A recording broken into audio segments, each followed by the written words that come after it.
สวัสดี ร้านมีซื้อว่าใด สวัสดีนะ ร้านเห็นยุ่งเห็นหยัง ปฐมปังหมี ปฐมปักมีมื้อนี้มาแข่งกีฬาบันติเนาะ โดย สู้บ่สู้เด้อโอเคเนาะมื้อนี้เซาโคมีกิจกรรมก็คือ มีคำถามมาถามถ้าหากว่าร้านตอบได้สักครู่นี้ต้องรางวัลให้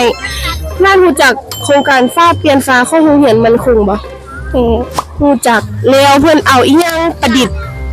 เอาฟ้าตุกนะ ว้าวเอาฟ้ากระตุกน้ำเนาะพวกเราอันนี้คือรางวัลที่ร้านตอบคำถามถูกโอเคตบมือให้หมู่แน่สบายดี สบายดี ร้านมีชื่อว่าใด แอนนา ร้านเรียนอยู่โรงเรียนนี่บ่ แม่น โรงเรียน 哎呦我的妈！ ปฐมสีภูมิ โดยวัฒนศรีภูมิโอเคเนาะวันนี้เศร้าครูจะมีคำถามมาถามทางว่าร้านตอบได้เศร้าครูจะแจกของรางวัลก็คือพวงกระเจอันนี้ให้เนาะท่านรู้จักโครงการฟ้าเปลี่ยนฟ้าบ่เด้อไม่ต้องยาน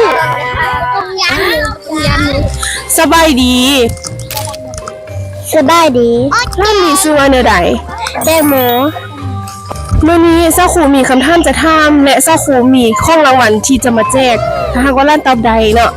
ร้านโฮบอกว่าเศร้าครูและนักเรียนนี่นะมาจากโรงเรียนใดบ่ฮู้สบายดี สบายดี โอเคเนาะมื้อนี้เศร้าครูจะมีคำถามมาถามและเศร้าครูมีของรางวัลให้ถ้าหากว่าร้านตอบถูกเนาะร้านโฮบอกว่าเศร้าครูกับนักเรียนนี่นะมาจากโรงเรียนใดโอ้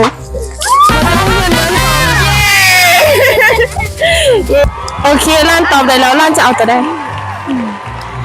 โอเคโซเดสบายดีเนี่ยมีลูก